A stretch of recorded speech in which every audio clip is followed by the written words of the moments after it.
This afternoon we have a quite demanding program because we shall read passages from two chapters out of the book Spheres 1. The first of which is an excurso called the Principal Egg, El Principio Huevo, about intimación y envoltura.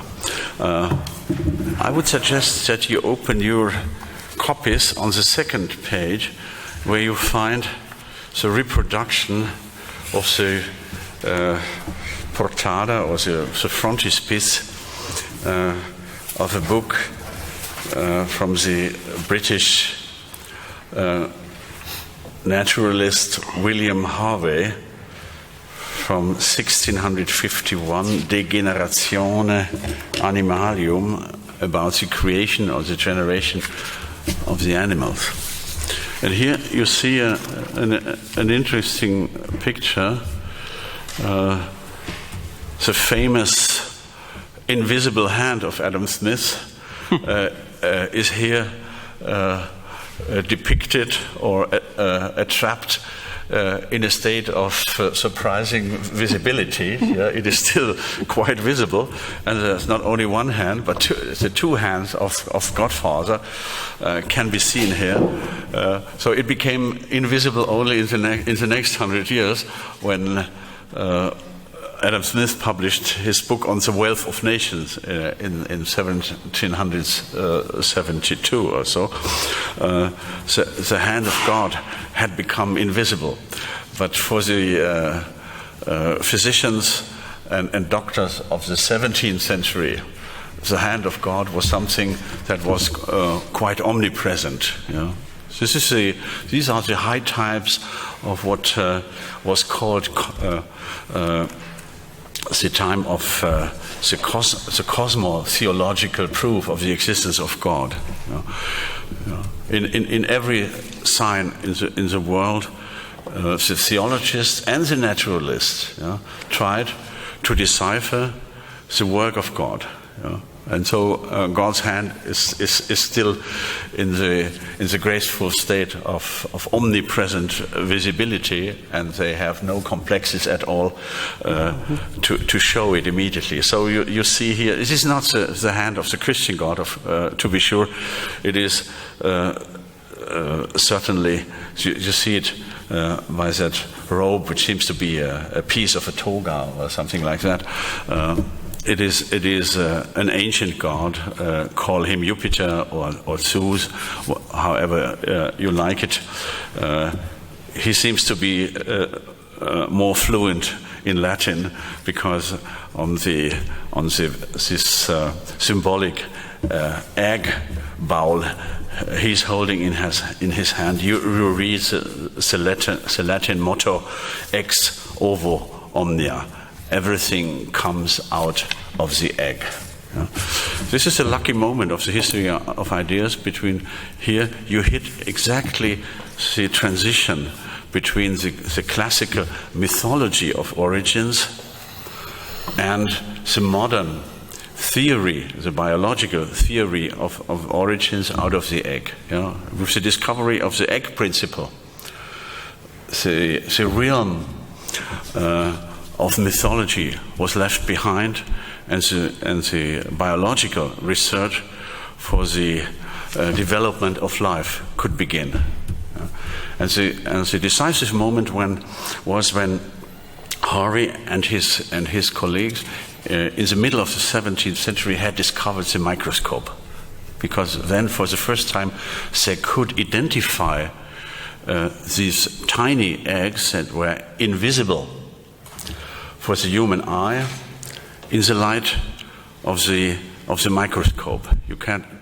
For the first time you could see the eggs of insects, and that helped to discard the idea of the spontaneous generation. The earlier naturalists had the concept that most of the animals are not generated in the mother's womb or come from an egg, a visible egg, like the eggs of the birds, but they are generated spontaneously out of the mud, out of the sand, out of the water, or whatever physical element was available for this spontaneous generation. So we had a visible hand of God, but an invisible egg. But with the discovery of the microscope, things turned around. God became more and more invisible, but the egg had become a physical phenomenon thanks to the virtues of this new optical instrument. And in this, by the way, Harvey is also an important name in the history of modern physiology, because he was a man who for the first time delivered a full description of the human blood circulation. He demonstrated for the first time that the heart is obviously the most important organ within the human body, but it can no longer be regarded as a kind of absolute monarch. But the older mythology of the heart interpreted the existence of the heart as something that is only giving.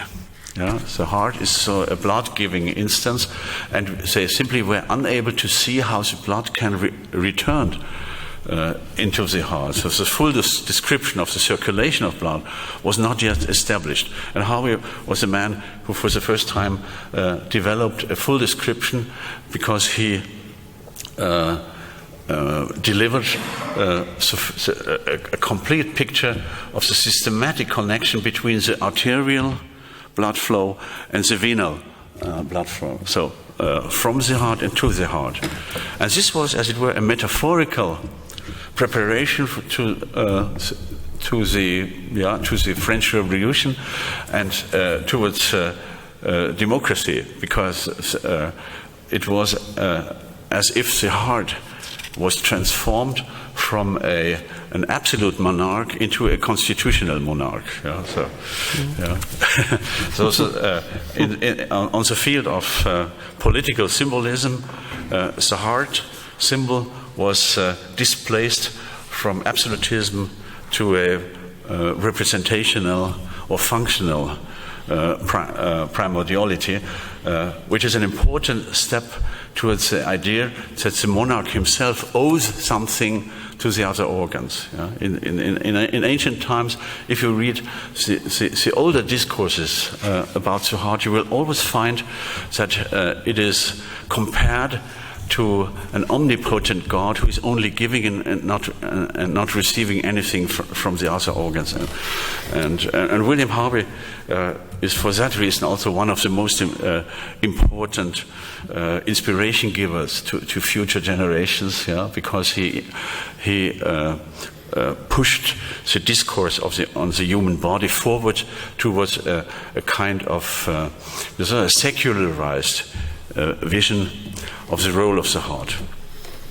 And it is no coincidence that the same man delivered one of the first impressive descriptions about the origin of life, because due to the fact that he already had one of the first microscopes developed by a fellow countryman, Robert Hooke, at the same time. I have somewhere else in the book the first reproduction of a vision of a piece of cork under the microscope, from which the most important biological metaphor was taken. And if you look onto a piece of cork, do you know the Spanish equivalent for the word cork? Corcho. Corcho. It's the same word. He discovered something that struck him enormously, because the rows of elements and parts within the cork were structured like the cells in a monastery, one after the other. And from this observation, he coined the most important biological notion which is actually an architectural metaphor, because he called these units cells, which is originally an architectural form transmitted into the language of modern biology. Just as another important concept of modern biology, the concept of the immune systems, is by no ways a biological term. It is a legal or a juridical term, because immunitas is a concept of the Roman law that describes the situation of a public person who may not be accused and taken to court while he is in his official function. The Roman laws and Roman lawgivers had already understood that the political struggle among parties will never spare a public person, and that they also abuse the legal accusation in order to weaken the position of a public functionary. And that is why they protected these people in a particular way. So immunitas originally means a legal concept of particular protection. There are some people within the human community that are too important to be exposed in an ordinary way to legal accusations. And that's why until today, if a member of the parliament should be taken to court, the parliament itself has to remove the immunitas from this person to make him legally accusable.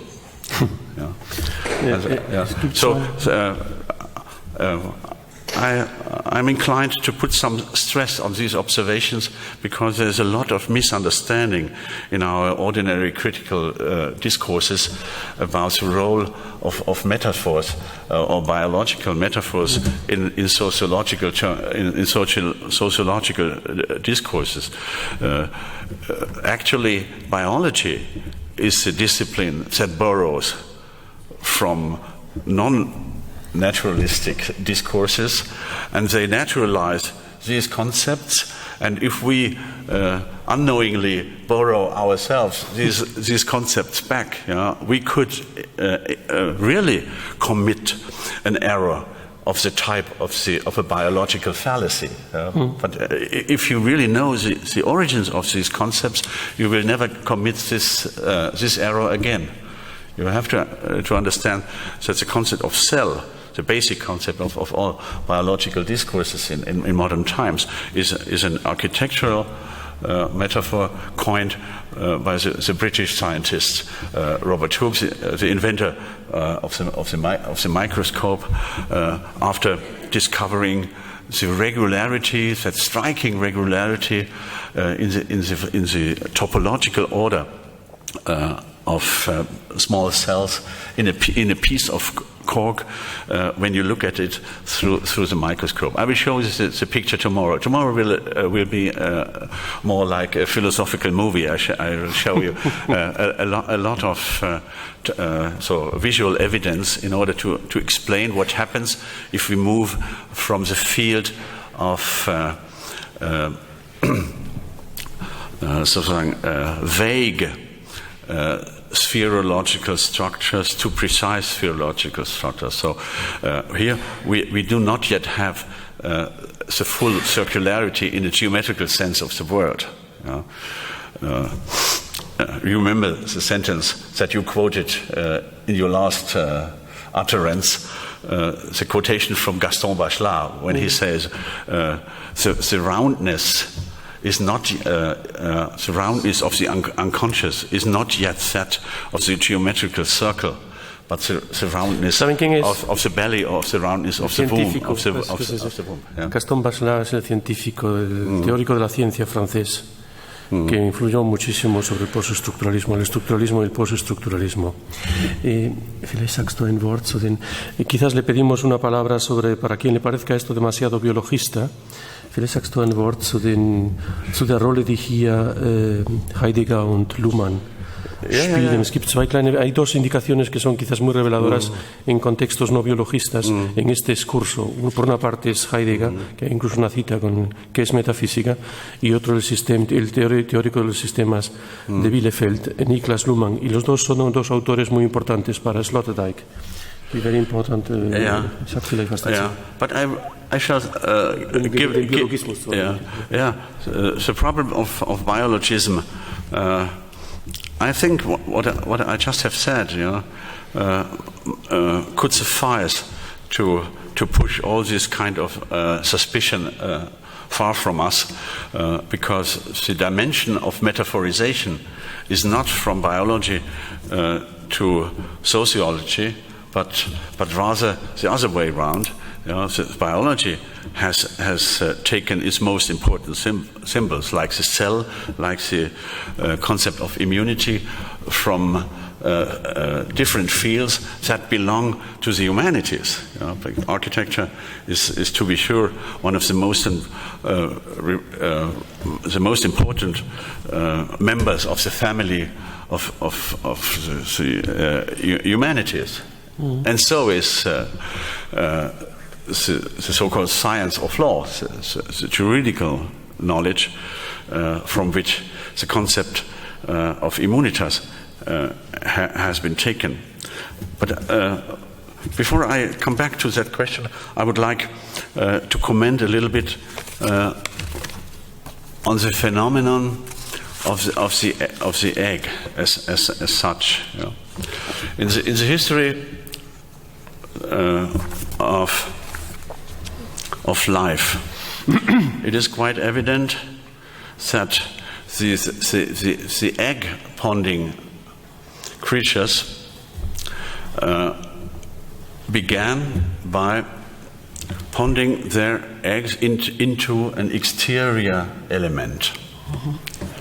So do birds, so do fishes, so do insects, and so do reptiles, and all these so-called primitive forms of animal life. But suddenly, at a relatively high level of biological evolution, nature had a strange new idea. And that was a moment when a demanding concept of motherhood was invented by nature itself. But because a bird mother, a reptile mother, nice crocodiles. You know that crocodiles eat their own children, and that just by inadvertence or just by absent-mindedness, because they do not recognize them. If there's something swimming through their mouth, it could be just interesting food. It could also be their own progenitor, and they do not really distinguish.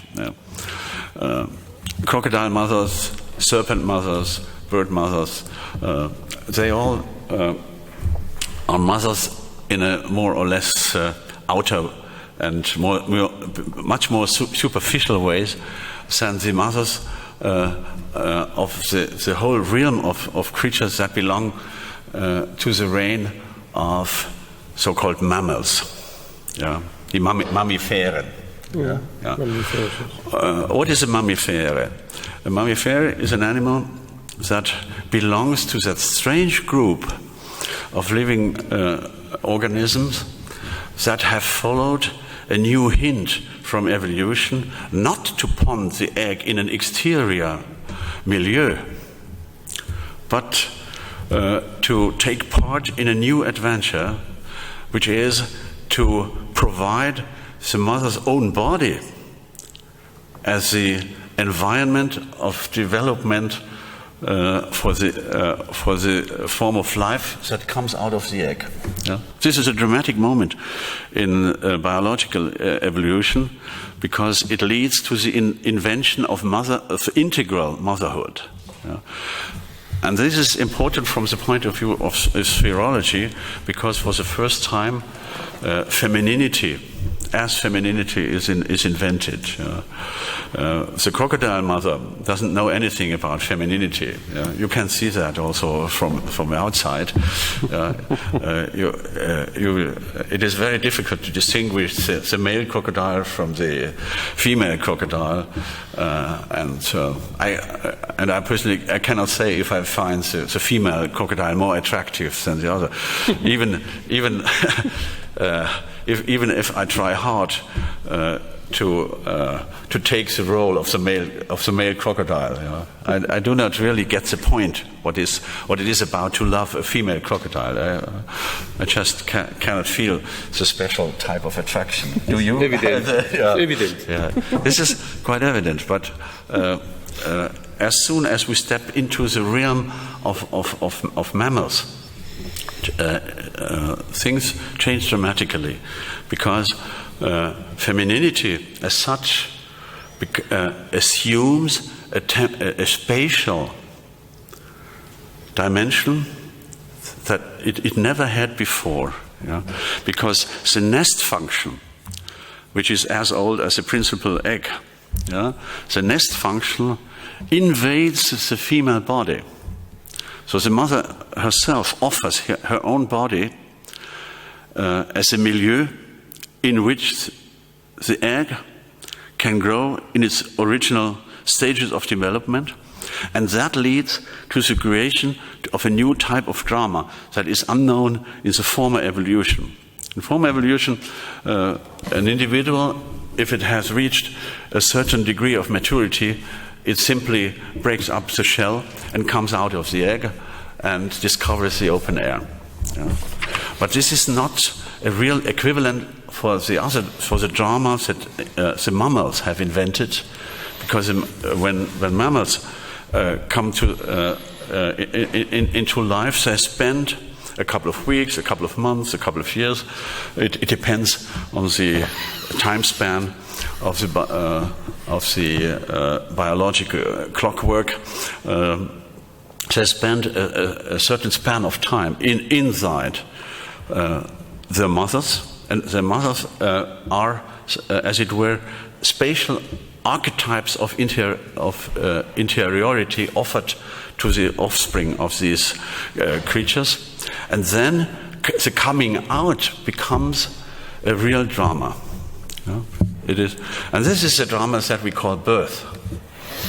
So that is something that did not exist in the older forms of evolution. And our friend here, William Harvey, obviously misses the point when he shows us insects, like a butterfly, a bird, and a dolphin, a surf, eine Spinne, was ist das? Una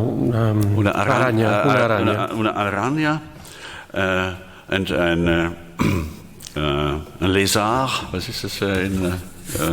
They all come out of the same egg. Las alas. Wie? Alas. Yes. But what is so funny, also the human child is jumping out of the same egg, and he is still indifferent in the decisive point, because he misses the birth drama, and he does not yet understand the difference between those living forms that come out of an eggshell that has been breeded in an outer environment, and those animals, forms of animal life, like the surf, the deer, and the human child that come from mammal mothers who by themselves offer the environment of evolution. So for him, the difference between breaking the shell and being born is not yet given. And that is only a discovery or a conceptual clarification that happened in the later development of biological theory. So this picture is really very telling. And here we have the possibility to show how Heidegger intervened into the interpretation of the drama of birth, because he insisted on the fact that being born as mammals is a necessary but not a sufficient reason for coming into the world. Yeah? And as philosophers, we have to understand that there is a categorical difference between birth and coming into the world. Yeah? And this is the special quality of the human birth, that it is not just coming out into an indifferent environment, but being born as a human being means to be born into circumstances that announce the world as world, which is not the environment.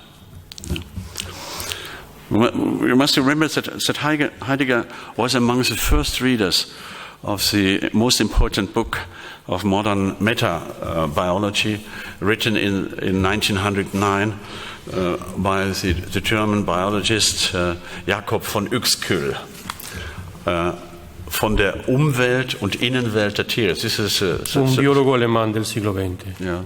This is the first occurrence of the term Umwelt in its technical meaning.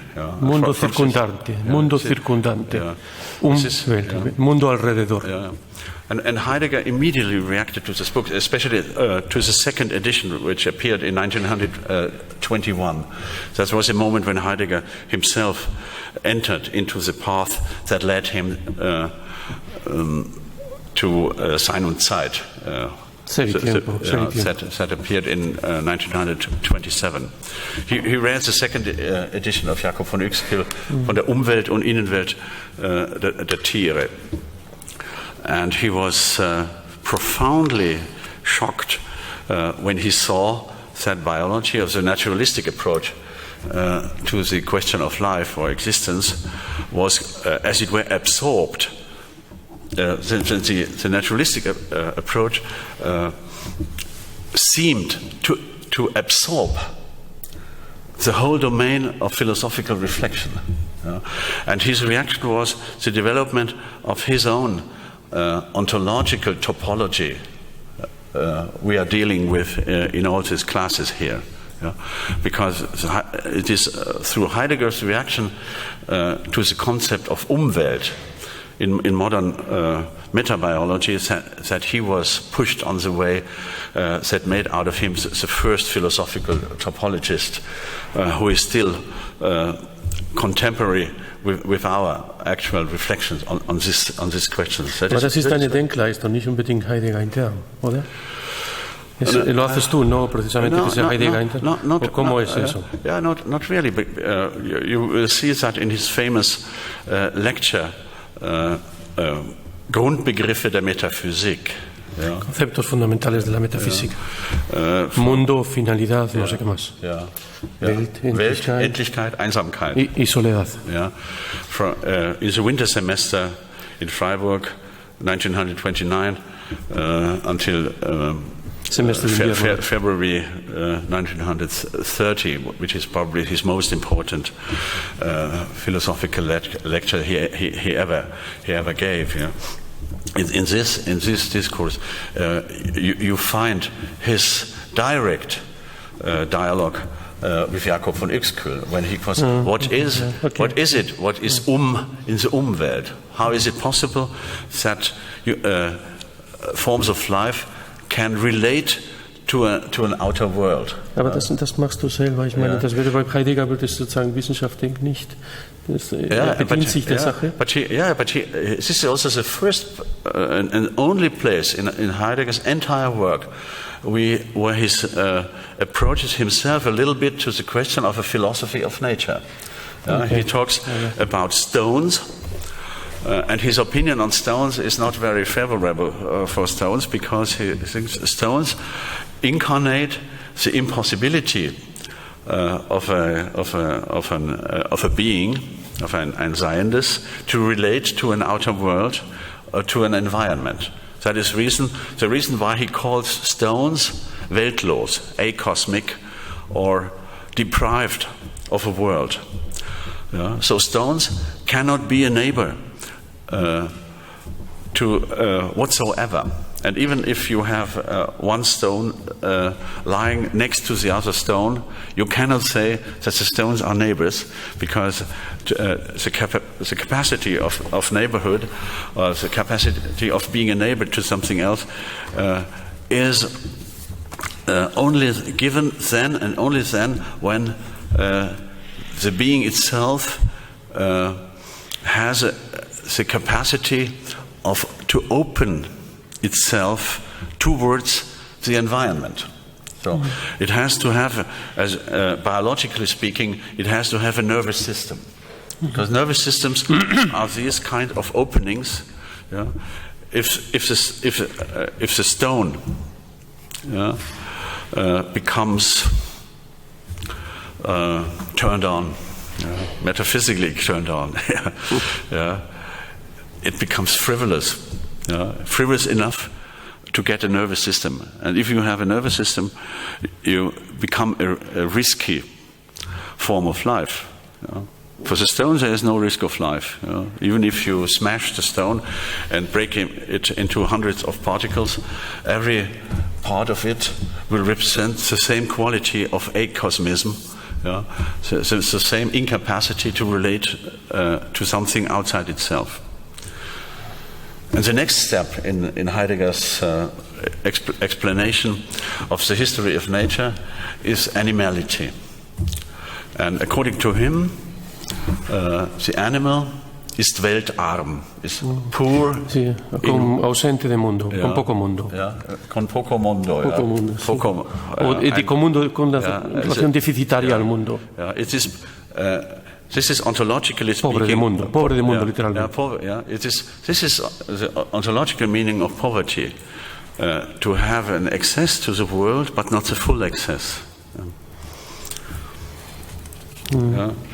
By the way, those among you who have read the famous Abécédaire of Gilles Deleuze will remember that fascinating article under the letter T, where he speaking. Derrida auch, l'animal, der Heidegger. No, but under the letter T, Deleuze speaks about the tick. In French, it's a tick. In Deutsch, die Zecke. This is a small animal that is sitting on the grass.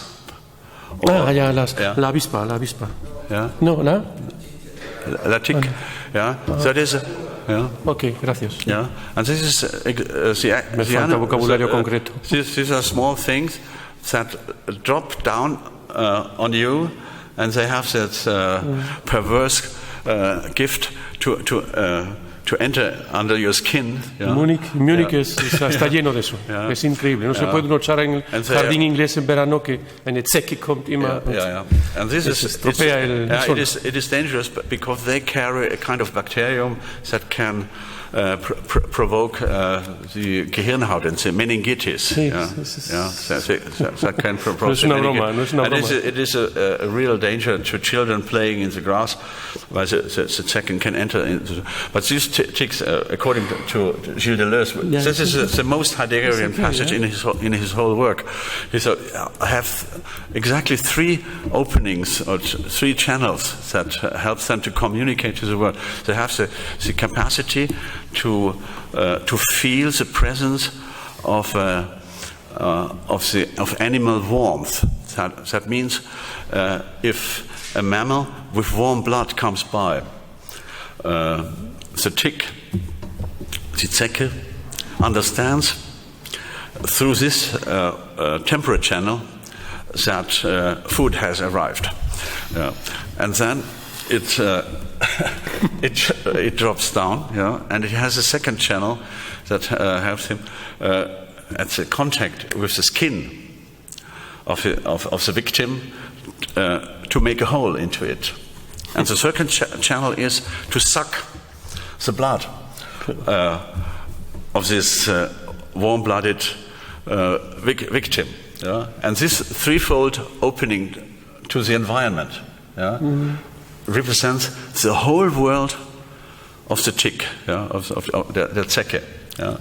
And if you are ever asked how is it to be a tick, the famous question of Thomas Nagel, how is it to be a bat? Yeah?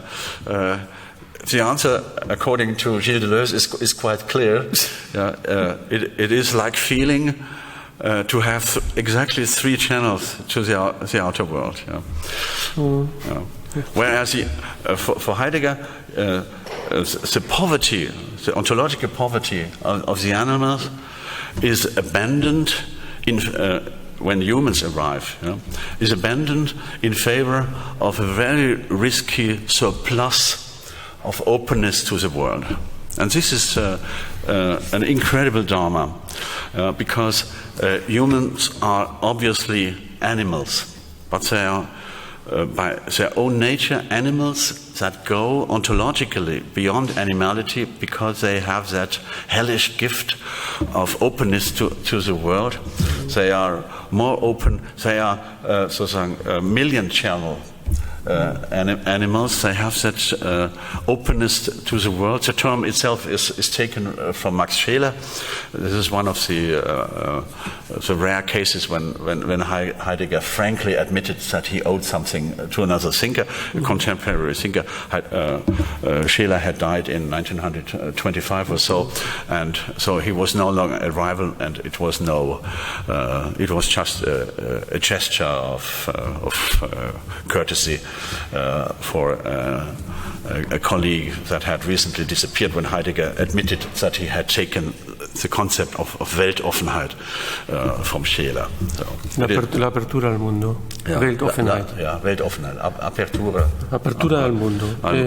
Al mundo. And this is the reason why Heidegger says the humans are weltbildend, so weltlos, constituyente de mundo. Weltbildend, constituyente de mundo. Weltlos, constituyente de mundo. Weltlos es ausente de mundo. Sin mundo es privativo. Weltlos is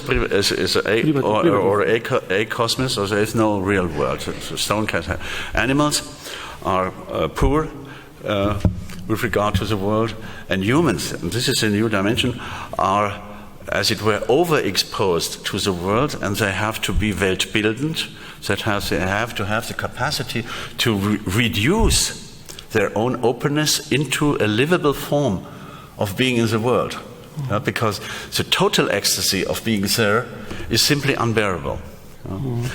You would have to be God himself to support the openness of the open, and to be weltbildend, constituyente de mundo. Constituente del mundo means that you have to do your own choice. You have to construct a world that can be habited by you. And that means human beings always deal from the very beginning with the problem of this over-openness into which they are thrown.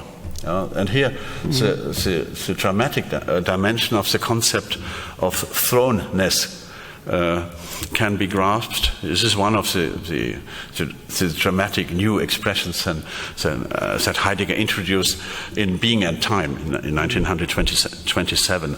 And this is a word that obviously has a tragic or a Gnostic connotation, because thrownness means that humans cannot really feel at home in the world if you are thrown into something. Usually we say that something is thrown into water, which is for human beings not a livable element. And thrownness into existence also means that human beings in the first place cannot feel at home in the world, and they have to look for a place where they can live afterwards. And this is the world-creating activity for which human beings are condemned by the very way of their presence. Können das lesen? Yeah. Das Beleg für Now die we ganze Stelle? we could read a passage.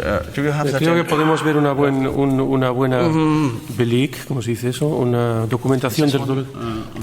This is Spanish, en español es la página 300, en alemán es 331. We think there. 331, 31, hier unten. Creo que es un pasaje que documenta muy bien todo lo que estamos viendo por escrito en el lenguaje de Sloterdijk. Genau, das. Ich würde es kurz lesen. ¿Findest du das? 31, hier unten. Ja, ich hab's. Comprendido en su universalidad biológica, el huevo lleva al pensamiento biológico a anteponer la endogénesis del ser vivo a todas las relaciones externas. En consecuencia, estar fuera no puede significar sino una continuación del estar dentro, pero en otro medio. Con ello, la protoforma de la más tarde llamada autopoiesis de sistemas, das hat ja noch gefällt. Esto es lo de Luhmann, que después explicará, que le he preguntado antes y lo he olvidado. Con ello, la protoforma de la más tarde llamada autopoiesis de sistemas queda establecida desde el punto de vista biológico reproductivo. El ser proveniente del huevo se convierte en la época moderna en el caso fundamental de la endogénesis.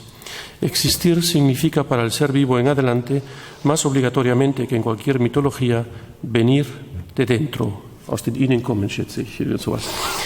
Las envolturas del huevo, se trate de membranas, cubiertas gelatinosas o cáscaras, representan el principio límite o frontera. Cierran lo interior frente a lo exterior. A la vez, permiten comunicaciones altamente selectivas entre huevo y entorno. Intercambio de humedad y aireación, por ejemplo. Así, en tanto instancias materializadas de diferenciación entre interior y exterior, las cáscaras y membranas actúan como medios en el vaivén de límites.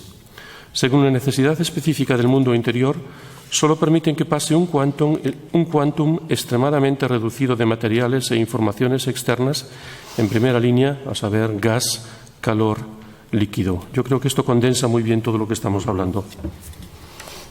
Vielleicht kannst du es kurz den Biologismus, den Nicht-Biologismus in deinen Rekurs auf Luhmann. Ja, inwiefern hier die autopoiesis von Systemen, porque este recurso a Niklas Luhmann, ya le dije antes que es por cierto, es el oponente de, bueno, no queríamos que hablar tanto de wir wollen nicht über Habermas reden, System versus Handlung, es la controversia de la filosofía social en los años 70 entre Luhmann y Habermas. Es la autopoiesis, la autorreferencialidad, no sé, algo que creo que también ya está traducido en español, Niklas Luhmann, que es algo que se deja influenciar por la cibernética y por la biología de los chilenos Humberto Maturana y Francisco Varela, y de Heinz von Förster, un emigrado alemán en Estados Unidos.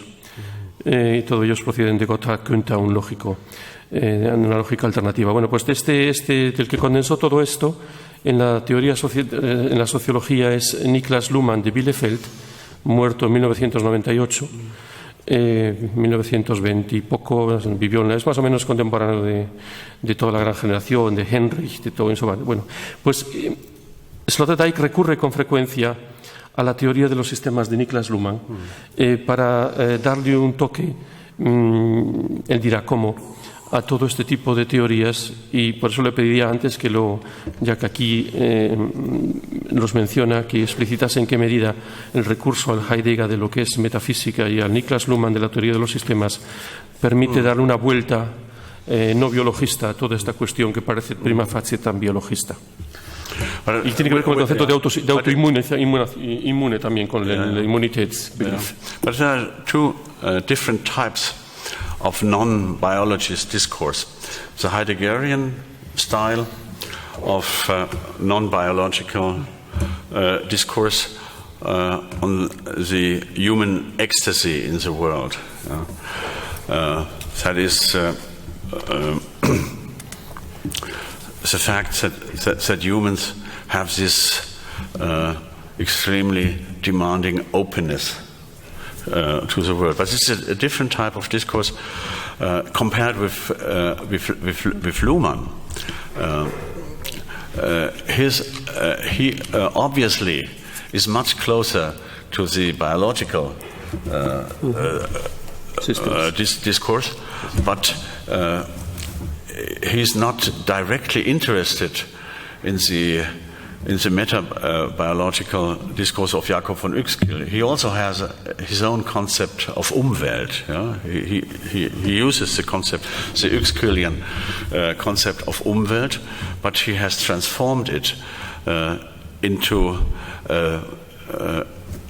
a concept that belongs to a higher level of generalization, of abstraction. For him, it makes almost no difference if whether he's talking about organic life, biological structures, institutions, societies, and machine parts. So all these are assemblies of entities that only have to fulfill one condition to enter into in his own theory. That is the condition to be autopoietic and to structure themselves by their own operations. And this is something that can be, and these are conditions that really can be fulfilled by all of these patterns. Yeah? A sufficiently complex machine structure on the cybernetic level, yeah, can fulfill this condition. Organic life can fulfill it, and social interactions can fulfill it also. And this is a totally different type of anti-biologistical argument. You know. But here I am on a different terrain, you know, and I do not bother that much with the problem of biologism or non-biologism. This is rather a question for those who cling to the old critical pattern, you know, that was developed in the 20s, or maybe that goes back until the generation of the young Hegelians. You know. It is a young Hegelian argument that the classical metaphysicists had made ontological entities out of social relationships. And whenever you can reduce something to a social relationship, you have delivered the proof that it can be changed. So to de-ontologize a fact always means to prove that it can be changed. And that is also, as it were, a philosophical contribution to social revolution. Yeah. But it is no longer our concern, you know, because we have already changed and brought into a revolutionary state almost everything in the world, and we are no longer that much concerned by this kind of problem. Yeah. This is also the patterns, and for the last time with much impact used by the young Roland Barthes when he wrote his mythologies. He always wanted to show that what is so-called nature is in reality a social construction. And whenever you can show that something is presented under the false light of nature or naturality, enlightenment consists in the demonstration of the fact that the same theme belongs to the realm of social construction. Yeah. This is a and this is a principle that runs through all of these small essays then that Roland Barthes integrated in this wonderful book, Mythology. This is still very readable. It recently came out again in a very beautiful illustrated form. Originally it was a thin book of 200 pages. Now it is a thick book of 400 pages, and big like this, and it contains all the images that Roland Barthes had in mind when he wrote his mythologies. So this is a classical form that almost contemporary authors can have, as it were, critical editions, and the critical apparatus can consist in the delivery of all the visual material that the author had before his eyes when he wrote the book. This is a new type of critical apparatus, and it's extremely readable and charming and stimulating new editions that appeared a couple of weeks ago in Paris.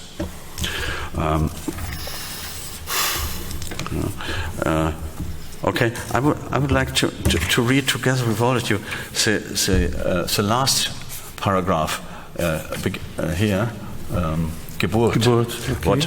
What Geburt, what birth means in ontological terms. We should read that together, and then we could jump in the more demanding part of our charge today. That is the theological part. Es una otra concretización de sí, estoy buscando donde empieza con el nacimiento. Geburt es nacimiento, a ver si lo encuentro en español, por dónde está, cómo está traducido. Hier muss es sein. Tiene que estar alrededor de 302 o algo así. A ver si lo encuentro. ¿Hast du das? Immer noch nicht. Doch.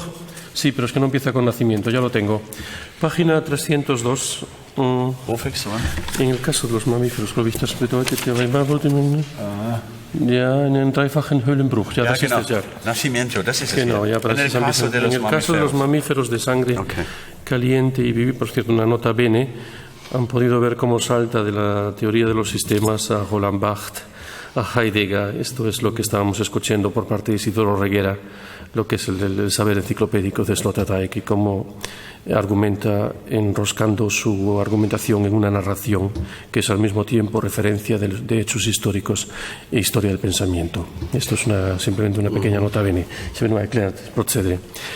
En el caso de los mamíferos de sangre caliente y vivíparos, nacimiento significa un triple rompimiento de envolturas.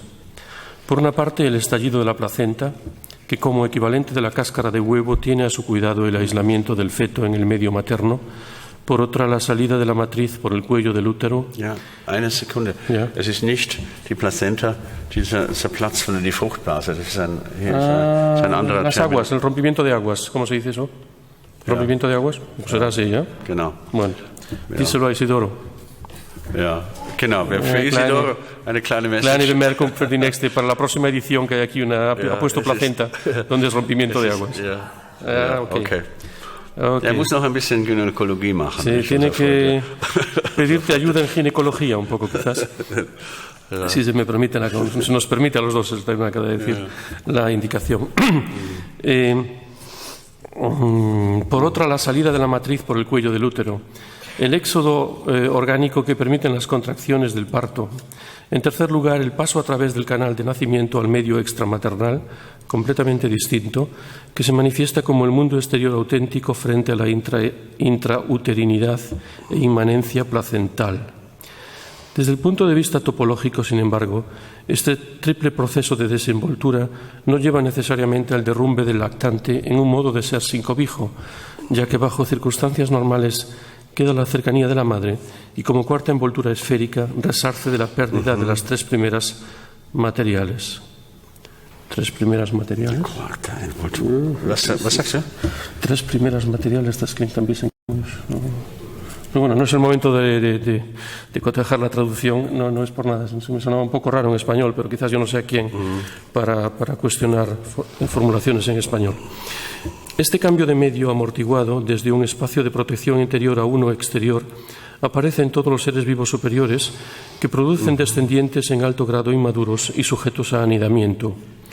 Por ello, todos estos seres vivos son en principio psicopatizables.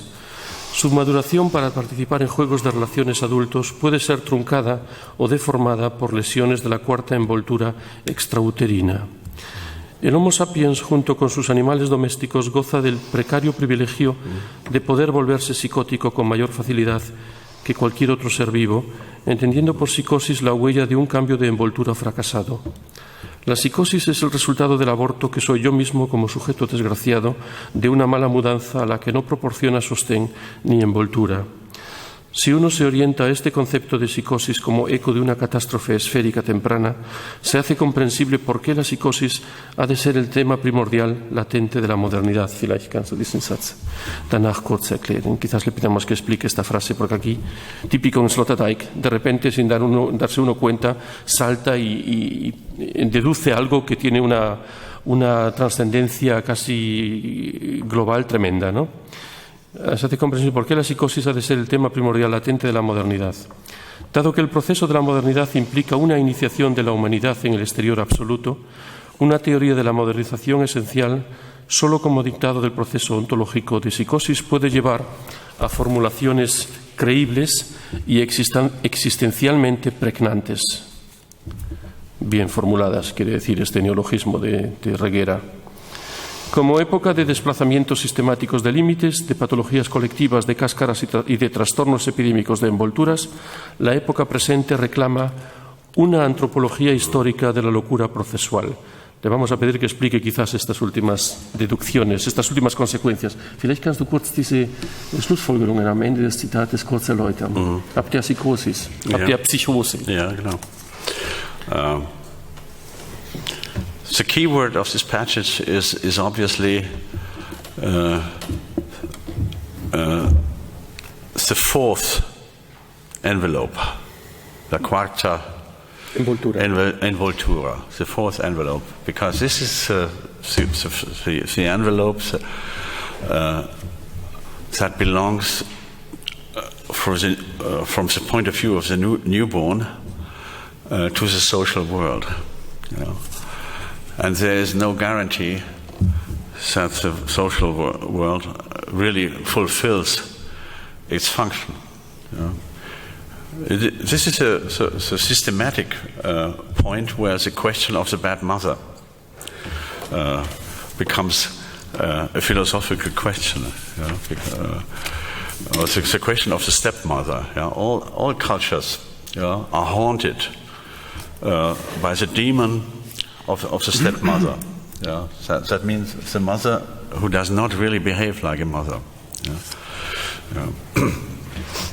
In Latin, they had a special word for this called noverca. Yeah? That is the mother that is not who is not ready to fulfill the role of mothering for the child. Yeah? Because mothering means to offer to the newborn a kind of extrauterine uterus. Yeah? So the child must have the feeling that to be born is, after all, not that bad, because the function of psychological containment goes on. So it does not really mean thrownness into nothingness, which is the thrownness is the Heideggerian and psychological term for psychosis. You know? You know? The thrownness means that you are falling into something that is unable to hold you. You know? Whereas when human beings are really weltbildend, or world creating, the creation of world begins with the discovery that, after all, not being in the mother's womb is not that bad, because to be on the mother's arm or on your father's arm is not so bad as well. Yeah. So the incubator function, yeah, becomes a social performance, yeah? And all societies have to do with that very demanding task to fulfill the role of a good enough incubator for the newborn. Yeah. That is, by the way, the reason why the Christian Church was right when fighting the inclination of women to abortion. The church was right as long as the church itself offered herself as a replacement for the good mother. Yeah, and they invented the institution of the orphelinat in French, so the orphan's house,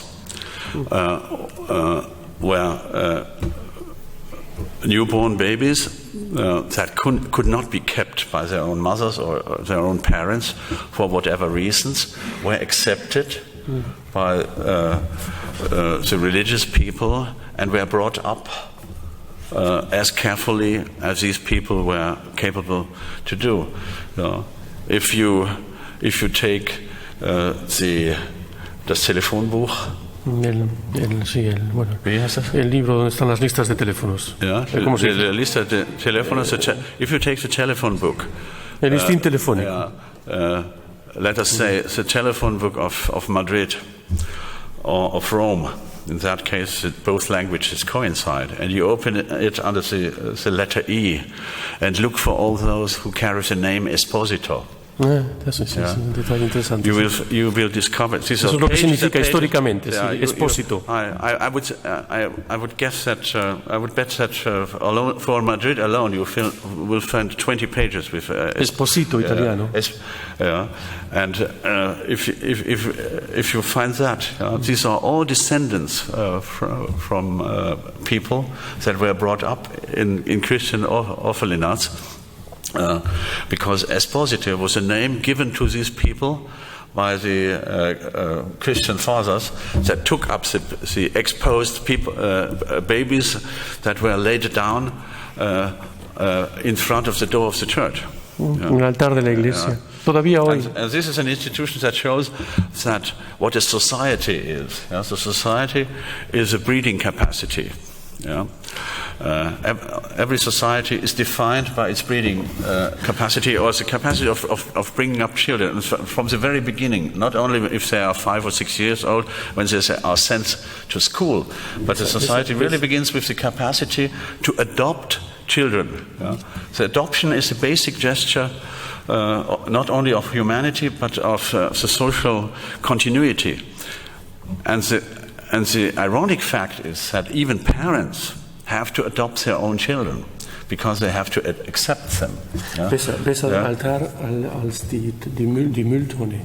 Quizás mejor el altar que el donde se tira la basura, que es la versión moderna contemporánea de los expósitos, ¿no? It happens because young mothers, when they are really desperate, and they do not know where the next church is, and they are not sure that inside the church there are still priests who are ready to accept these children. They rather are inclined to put it into the garbage. That also can happen. But the definition of a good society is to develop a collective breeding capacity and the capacity of adoption. So all children have to be adopted. And this is a phenomenon which usually remains hidden under the fact that normal parents adopt their own children in an inconspicuous way. They do not even realize that they adopt them. And only from the negative examples you can draw your conclusions to the positive form. That is the reason why the phenomenon of the bad mother is so important for the understanding of what society is all about. Because society necessarily has to be a form of social synthesis that can replace bad mothers.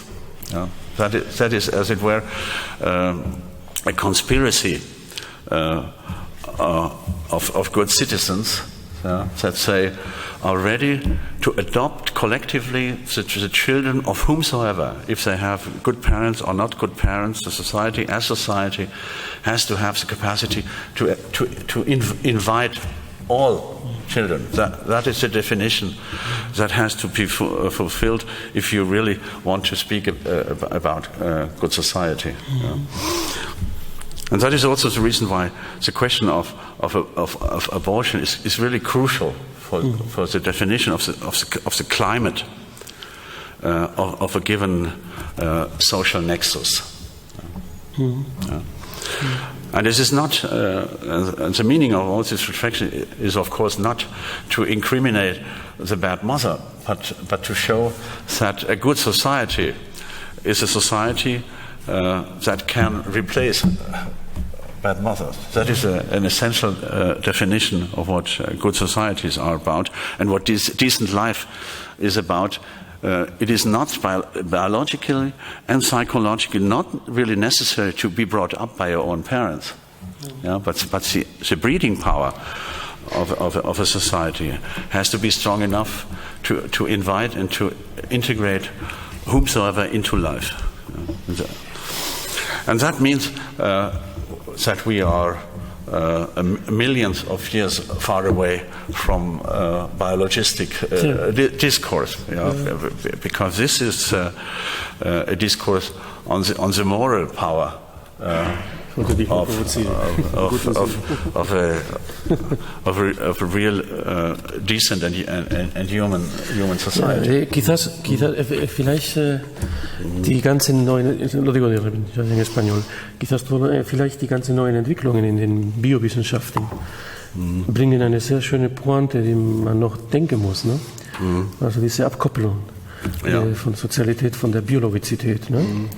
Es fruchten überhaupt in vitro, eine preimplantacionesdiagnóstico. Le estoy diciendo que quizás todo este discurso había que repensarlo también a raíz de los nuevos avances que se están produciendo en la biomedicina, en la biomedia, ¿no? Biovida, no sé, podríamos decir Bioleben, se dice en alemán, la biovida, es decir, todo el proceso de separación que se está produciendo entre reproducción biológica y reproducción social, el hecho de lo que estábamos hablando, de que no es contractual la relación, o no era contractual entre la madre y el hijo, sí quizás se está repensando desde una cierta contractualidad la adopción en países del mal llamado tercer mundo, und auch die List der Biologie, ¿no? In der Pubertät teilweise die Ablehnung der nicht biologischen Familie y un poco la venganza también de la biología, cuando en la pubertad de repente los hijos adoptados rechazan a los padres adoptivos, ¿no? Que esto, por ejemplo, es un argumento que utiliza el filósofo católico Robert Spemann. Es benutzt Spemann, zu sagen, dass die Biologie sozusagen, Robert Spemann, un filósofo católico de mucho peso en Alemania, utiliza este argumento para decir que no se puede a la torera saltar con tanta facilidad el imperativo categórico del vínculo biológico. Pero bueno, esto es otro detalle quizás que nos llevaría muy lejos. Das würde uns vielleicht sehr weit führen, aber ich wollte es nur so erwähnen als dramatische Zuspitzung, als dramatización tremenda a través de los nuevos desarrollos en el biocontexto de todo esto de lo que está hablando ahora Sloterdijk. I would suggest that you read, if you still have 10 or 15 minutes tonight, that you read two passages from our photocopies together at the same time. You reread what we just read together, the passage on the egg, the principal egg, and then you jump into the chapter 7, where you will find a very strange passage in which I'm talking about the mother's voice as perceived by the child in the fetal interior. You know? And here I try to show that there is something that I call the original gospel. That is, that the child hears the first siren singing when it hears the vibration of welcome in the mother's voice. You know. That is a strange and very speculative passage, but I think it is important because the voice of the mother is unable to hide her true feelings towards the new life she is carrying, and this is a kind of original gospel. Yeah, it's a good message. The only good message that really is a good message, that is, as it were, a first greeting. Yeah? So a word of welcome. Yeah, and that is at the border between language and music. Yeah, and you hear that if you are welcome or not welcome, this is transmitted by the vibration of the voice. Das ist hier, das war vielleicht eine sehr gelungene Verdichtung in diesem Kapitel, ja, wo du das Sonosphären, vielleicht kann man daraus etwas lesen. Ja, here still, there's also he encontrado en la partición aquí en el capítulo another 7. passage that deals with psychoacoustic realities, but I recommend that for your private reading. Here I have a horrifying interpretation of the acoustic aspect of the Love Parade in Berlin. Sí, porque mezcla muy bien todo esto que estás diciendo con fenómenos del tiempo, ¿no? Como la Love Parade, la música de discoteca, y todo esto, el envolverse, ¿no? A través de la invasión acústica, acústico-invasión del sujeto, de la inmersión del sujeto total a través de la sonosfera, y como siempre Sloterdijk mezclando pasado, presente y especulación y pop culture, todo en uno, ¿no? Y esto es sin igual, ciertamente es sin igual. Yo me imagino que estamos esperando, perdona, es gibt schon die ersten Theaterautoren, die Sloterdijk Sound einbauen. Ya hay los primeros autores de teatro alemanes que están introduciendo el sound de Sloterdijk en fragmentos textuales en sus propias obras, en la escenificación de obras de teatro contemporáneas. Hay textos de músicos de rap y de hip hop con textos de Sloterdijk. Es increíble. Y claro, eso hace sulfurar a la academia. Es como si les diesen la definitiva beleg, ¿ya? La confirmación definitiva de que this is not possible, and very, very profound think, and this is a pop thrash. Think thrash, it's not philosophers, no, that's possible. Me está entendiendo, yo creo que la generación que está delante me puede entender perfectamente, y quizás algún autor de vanguardia catalán que esté esta noche presente a lo mejor se deja inspirar por algún sound, incluso sin entender nada de alemán, y lo puede meter ahí en un texto. Es quizás más interesante que siempre, no sé, la gaga de Lady Gaga y todas estas cosas. Pero bueno, en fin, esto es una pequeña... Just let me add a small footnote. I remember that I read maybe 1 year ago or two an interview with the Spanish Queen in which she gave a very severe commentary on this street festival in Madrid, on the St. Christopher's Day. Yeah. Sí, del desfile de homosexuales. They also celebrated St. Christopher's Day in Madrid. They made a kind of cortege through the city, and the Queen was quite hostile to that, because she said, "We normal persons, we do not step onto a truck." And run through the center of the city half naked and celebrate our way of sexual life. Yeah. But I would rather recommend her to participate at least once in her life, and in such a street festival, because she evidently lacks the experience that a people does not only need a lady queen, but the population of a good monarchy needs also a kind of sound goddess at the top of the society. And as long as she has not been on one of these trucks, she will never play the role of a good sound goddess. Nostra Signora del Sound. And this is obviously one of the very few errors the Spanish monarchy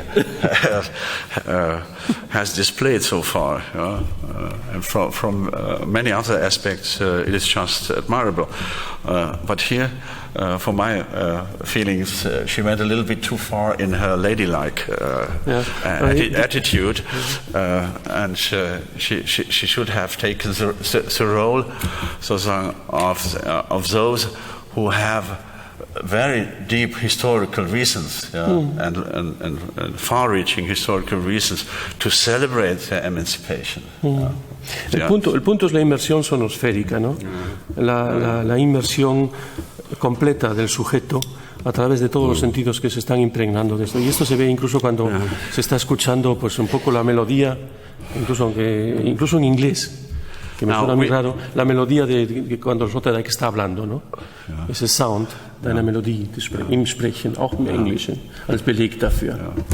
So it is with fear and trembling to speak with the Apostle Paul, with fear and trembling that we approach the last chapter of our You have a second photocopy in your hands. The Capítulo 8. This idea of birth, which is more related to this traumatic or leaving an original house, does it have like a counter image, just like kind of like an emancipatory feeling, or like a kind of like liberation from something that is left behind?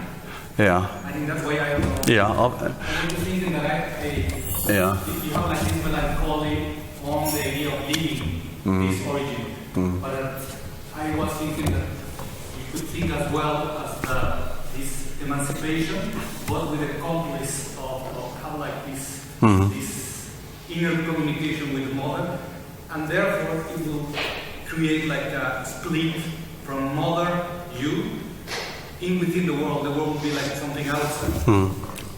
That is absolutely true. The human birth is a drama because it has a real drama in the full sense of the word, also in the theatrical sense of the word, because it dissolves an unbearable tension. You can no longer stay within, and you cannot go out. This is the point of departure of the birth drama.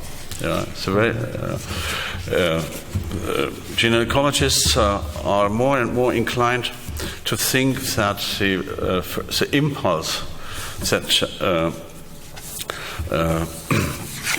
releases the birth process comes from the child. So it is, as it were, a gesture of the child that feels that his or her situation inside the mother's womb has become unbearable. Because during the last weeks of pregnancy, it is really not a pleasure to sit inside and wait for things to come. It is a dramatic and almost desperate decision to go forward and to leave a house that has become too small. So birth is obviously the prototype of emancipation. But emancipation has to be a livable process at the same time. You cannot jump or fall from one extreme into the other. There is a narrow hell at the end.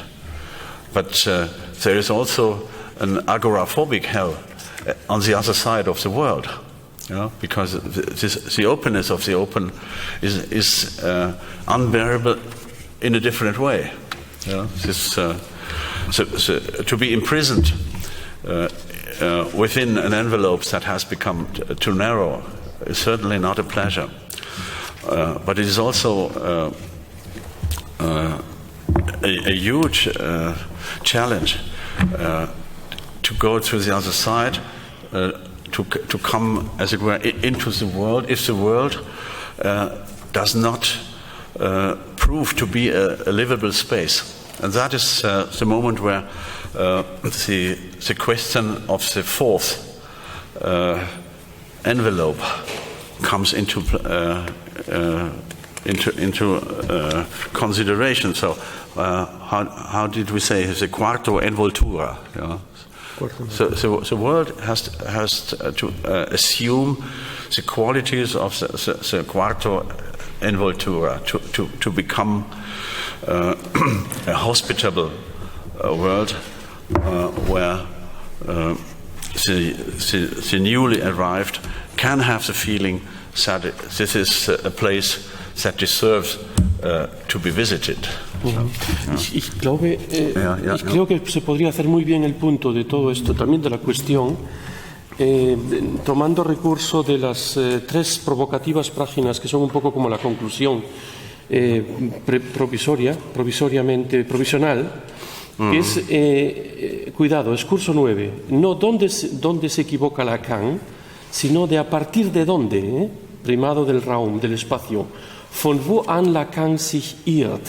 Como estamos hablando constantemente de Psicoanálisis, vielleicht machst du ein paar Pointen dazu, weil ich habe hier so prägnante Sachen, einfach nur so zur Erinnerung für dich. Quizás, vielleicht kannst du da selber in deiner Sprache etwas, also ich finde, hier wird sehr viel verdichtet aus dem, was wir gemacht haben, bevor antes que se haya el pasaje al autoconocimiento del que ya habló Isidoro Reguera y después a la pericoresis, ¿no?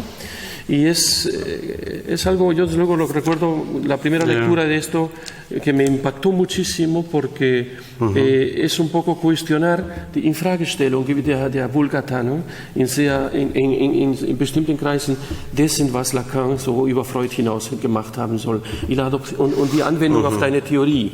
Son 3 páginas tan solo y si no están fotocopiadas le propondría al profesor Terricabras que se las pase, aunque sea posterior.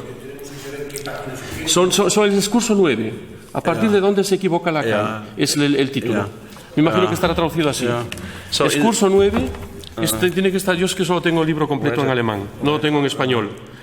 479. 479. ¿A partir de dónde se equivoca Lacan? No, ¿dónde comienza? Perdón, me corrige Isidoro Reguera. ¿Dónde comienza? Lo tradujo como ¿dónde comienza a equivocarse Lacan? Comienza a equivocarse. Lacan. Yo lo hice de otra manera diciendo aquí a partir de dónde, pero no es una corrección. Es que como no tengo el texto español, por eso lo dije así, Isidoro. Von wo aus es literalmente a partir de dónde, pero está mejor en la traducción tuya, por supuesto. Y von wo aus, es el espacio, estamos hablando siempre del espacio, el espacio y el psicoanálisis. ¿A partir de dónde se equivoca Lacan? But the irony of this formulation is that he is wrong from the very beginning, because all his theory is grounded in the theory of the mirror stage, in the theory la théorie du stade du miroir. El espejo. And from my point of view, Lacan is just a commentator on the question of the quarta envoltura. That means when we come to the world, do we come into a hospitable space? Can we make the experience of a true psychological and ontological hospitality of the world, or can we not? And according to him, it seems to be evident, self-evident, without even being said, that the world is an unhospitable space, and that the first impression of the possibility of psychological integrity that the individual makes is based on an error that the infant develops from the moment on when it for the first time looks into the mirror and discovers that it is not such torn to pieces as it feels from inside, but that it is a beautiful, integrated,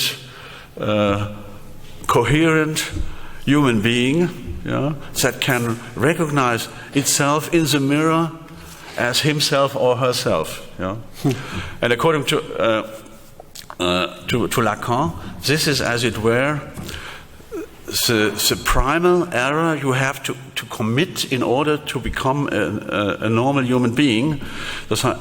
You have to be deceived from the very beginning, because for him the question of the fourth envelope, of the quarta envoltura, cannot be resolved but by self-deception. You have to develop the quarta envoltura by a constitutive error. You take yourself for something that is integrated and whole, whereas in your psychological reality you are something that is torn into pieces. And the psychological, the psychedelic commentary on that is that here we have we become witnesses of a pathological dogmatism. It is he simply omits the reality of normality, of psychological normality, because ordinary children don't have to make the first experience of their personal integrity in the mirror.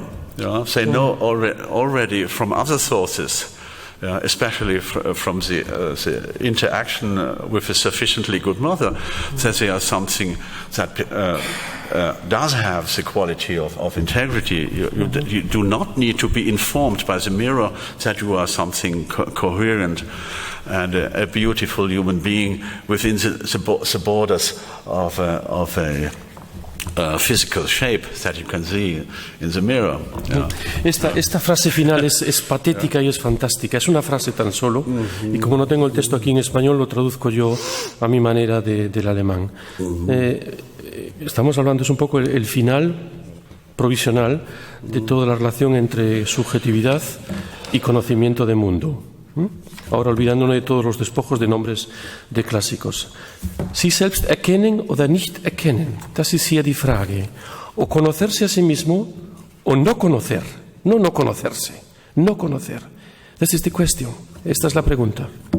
O sea, o conocerse, y el error de Lacan va en la idea, según entiendo a Sloterdijk, de precisamente por toda la teorización sobre el estadio del espejo imaginario, que no se ha tenido esta que algo aquí se pierde, ¿no? Lo repito, porque esto también tiene que ver con la formulación de Delphis, ¿no? En la filosofía griega. Conocerse o no conocer.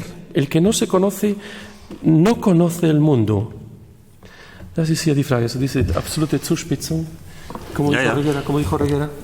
¿Conocerse o no conocerse a sí mismo? Esa es la cuestión. Isidoro, no estoy muy convencido, perdona. Das stimmt. Nee, ist nicht ganz, no, creo que no. El alemán dice, perdona Isidoro, esto es improvisado, El alemán dice, Sie selbst erkennen oder nicht erkennen, esto es, conocerse o no conocer. Y tú dices conocerse o no. No, but the reference. ¿Tienes razón tú? But the reference is still the same. Also, me equivoco yo. You know yourself or not know yourself? That is the question. Ich deute es aber entweder sich erkennen oder es ist das sich erkennen oder es ist das Erkennen grundsätzlich verwehrt. Nein. So ist es nicht gemeint. Okay, dann, sorry, ich nehme es zurück. Aber das ist interessant, auch die Irre. Man könnte es anders lesen, das stimmt. Also das ist eine Anleitung zum Falschlesen. Sí, tampoco estás de acuerdo, dime, sí, perdona. Tampoco lo de antes, sí, es igual, sí. ¿Y cómo es el final ahora? Was ist, wie geht es aus? Wie geht es aus? Was das geht aus? Ja, sozusagen, korrigiere mich. Das hast du schon getan. Wie ist das sozusagen richtig am Schluss? Ja, es ist so, wie es da steht. Okay. Sorry. 1:0.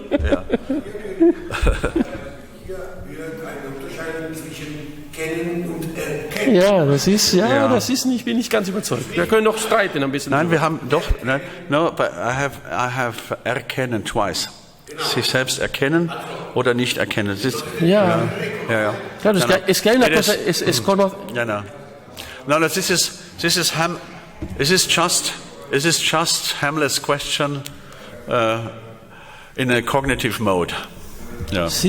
Aber das ist die Nichtwiederholung des Reflexivs. Das muss man nicht wiederholen. Die deutsche Sprache erlaubt hier eine ökonomische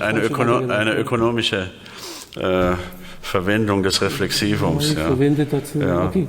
Y eso es lo que me lleva a pensar que está también jugando con el conocer y no solo con el conocerse. También es un malentendido interesante, ¿no? ¿Están percibiendo el disenso? ¿No? Claro, precisamente.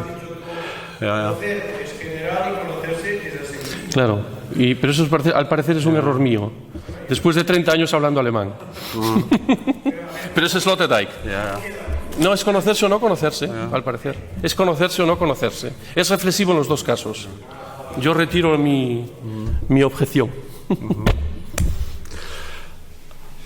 We are approaching the end of our evening session, but this maybe is a good moment to show you a place in the book when the author also feels tired and looks back on what he has done so far. This is the beginning of the 8th chapter, and I look back on the 7 chapters, in each of which I have given a different definition of what it means to be inside or to belong to an interiority. We have 7 different responses to that question or to that challenge, and we could read that together. Fantastic. And we have all of that, ¿Tienen el capítulo 8? Capítulo ¿Lo 8. tienen? Das haben alle. Sí, es muy cerca ya del comienzo esa recapitulación de 7 puntos, ¿no? Que es increíble, es un resumen de todo el libro realmente. And the answer is we are in an inner space, sí, ya está en la primera página, 485. Primero, segundo, tercero y todo esto. First of all, in the in an espacio intercordial. I cannot repeat the full argument here, but I have tried to show, by the way... de cor corazón, no solo de la cordialidad, perciben del cor cordis, corazón. Intersubjectivity as intercordiality. And this is in a very physical interpretation. Es corazón. The second is in la esfera interfacial. So human beings are not just bodies, but these bodies are, as biologists say, lateralized. So that means left and right are strictly differentiated. This is, by the way, one of the maybe the only point when Immanuel Kant discovered the existential dimension of the human being, when he in his short essay über den Unterschied der Gegenden im Raume made for the first time an allusion to the fact that left and right are, as it were, existential meanings, and that cannot be reduced to the transcendental aesthetics. So the space, as it is described in the analysis of the transcendental destruction of space in the critique of pure reason, that cannot be grasped by the categories developed in the critique of pure reason.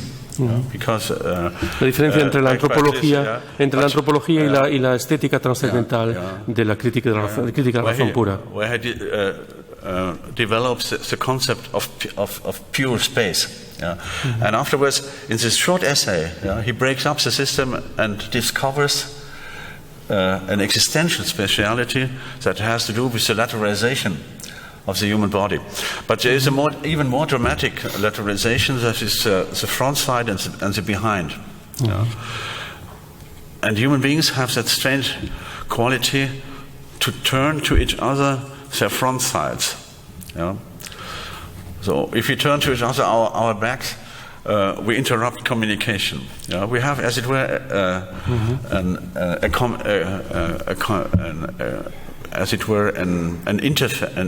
communicative interface. Yeah? And if I look to you, I normally prefer to see you from your front side and not from your back. Yeah?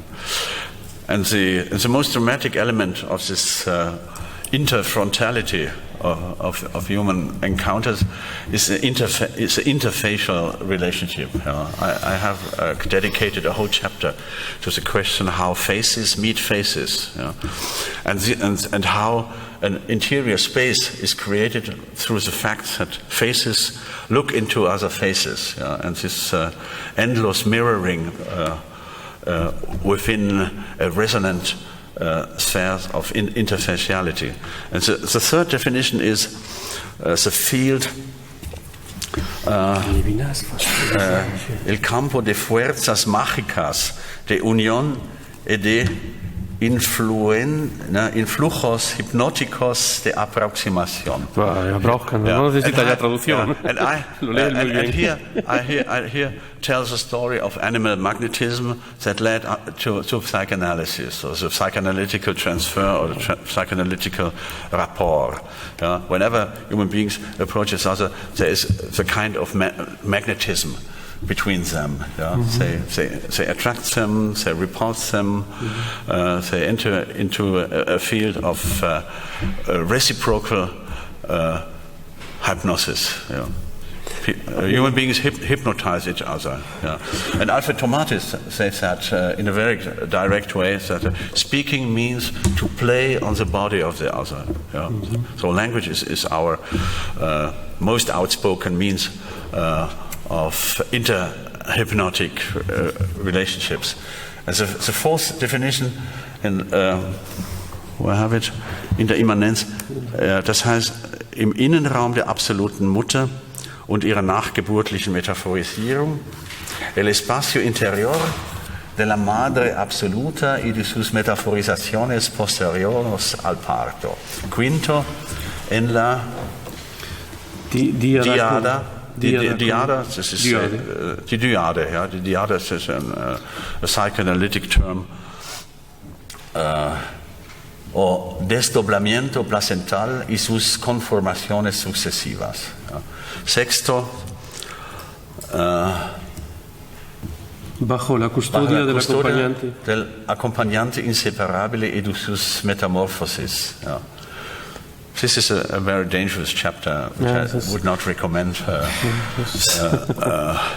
Todo esto es intersubjetividad, por cierto, la pregunta de esta mañana. Todo esto es intersubjetividad. Only for those of you who carry strong religious concepts inside, they might find something interesting in the sixth chapter.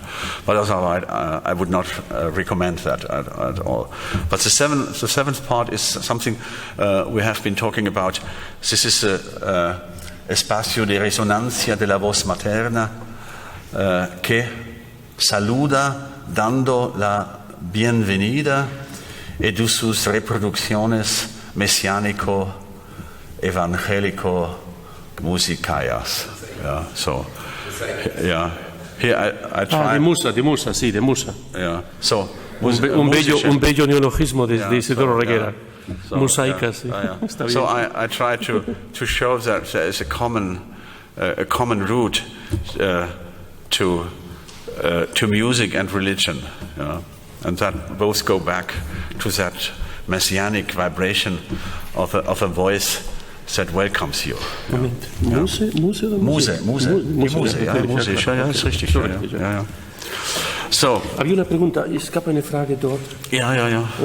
Später, okay. Ja. Más tarde ahora. Ja. Sí, no, vaya. Sí, pregunte. Espera, con el micrófono quizás, con el micrófono. Ja, geben Sie das Mikrofon her.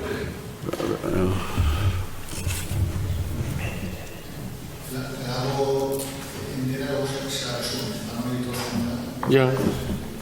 Ah, sí, no, hágala completa, si tal.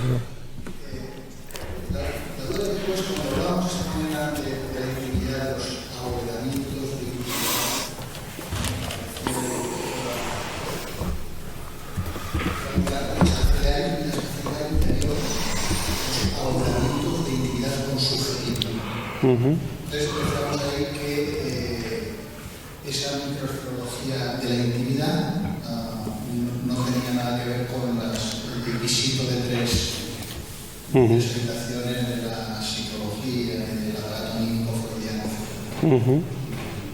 Pero luego cuando volvemos esta tarde estamos comentando la idea de la psicosis. De la psicosis como una huella de una membrana barroca, Du kannst es mir dann nachher übersetzen. La cita sería la psicosis como la huella de un cambio de envoltura fracasado. La psicosis como un cambio de envoltura fracasado. Entonces, aquí se utiliza la categoría de la psicosis, la categoría del paralítico cerebral, que por cierto hay una modalidad de paralítico cerebral que consiste en la ruptura de la placenta y la pérdida de oxígeno del feto. Entonces ahí se utilizan como visitos de tres habitaciones, pero luego antes hablaba que en la microesferología de la intimidad no había visitos de tres habitaciones. Entonces, sí, el problema es... En los abovedamientos de la intimidad no hay categorías, no hay visitos de tres habitaciones, o se los hay, entonces estamos con la raíz cerebral o con categorías. Ok, ja, ich verstanden. Ja, entendido. Ja, sí. Er sieht einen Widerspruch inzwischen in der Rede am Vormittag von den Wohnungen mit drei Zimmerwohnungen. 3 Zimmerwohnungen, ja. Von heute Vormittag und andererseits jetzt dieser Rede von der Psychose. Und ohne, als gäbe es keine Trennungen. Ja. Mit Trennungen, ohne Trennungen. Wie geht das zusammen? Sí. Yeah, unfortunately, we don't have time to elaborate on this very important question. In the last chapter, in the 8th chapter of the book, after looking back on the whole way that we have made so far, I make a quite extensive excursion into the field of theological discourses on the relationship between those who live in der Dreizimmerwohnung, ja, in the piso de 3 apartamentos, de 3 habitaciones. In der Habitation with 3 rooms, and those who live in an apartment with 2 rooms, yeah. And the 2-room apartment, the 2-room apartment is mysticism. And the 3-room apartment is a theological discourse about the cohabitations of the persons of the Trinity. Yeah. And this is an unbelievably rich field, you know, because maybe in the history of the human mind, there is no subject on which that much has been written as like about the relationship between God and soul, especially in the Neoplatonic tradition. Und Gott in sich selbst. Yeah, and in 3 Personen. Yeah, and this is the first. So mysticism is about the relationship between God and soul, and how they got separated, and how they can be reintegrated and become familiar with each other after having lost sight of the other pole, and what God has to do in order to recollect the lost souls, and how the soul has to recollect herself and to remember her divine partner, and so forth. So this is an unbelievably rich library of religious discourse. And there is another field where Christian theologists tried to understand how these three poles of the Holy Trinity interact, and how it is possible that three can be one, and how one can be three, and what kind of relationships are possible. This is an incredibly difficult and subtle field of discourses. Yeah. It is probably the most complicated chapter of the history of thought. Before the Hegelian logic, and before the entry of the human reflexivity in the field of cybernetics. Yeah. And before sexuality logic. Yeah, before. Yeah. And you will find a short resume of both systems. Yeah. So of mysticism on the one side, where I quote Augustine, I quote Margarete Porete, a she mystic from the 13th century, who wrote an important book of mystical literature, Le Miroir des simples âmes. Ja, was ist das in Spanisch? The Mirror of the Simple Souls. Ja. And I quote Nicolaus Cusanus, Coincidentia oppositorum? Yeah, not coincidentia oppositorum, divisione Dei. Divisione Dei. Yeah, how God can see you in such a way that He sees you as if He would only see you and nothing else, and see at the same time everybody else in the same way like you. So that is the trick that the God of the Christian theology must be able to perform. Otherwise, he could not assemble a community around him.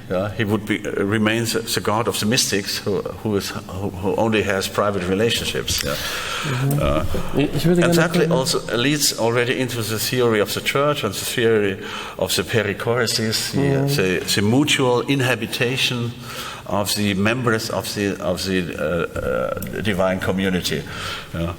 But all this has only a technical meaning at the same time. Yeah? I'm not talking as a theologist, but I make a technical use of this type of discourses in order to show that we already have a rich tradition that helps us to understand the complications of intersubjectivity.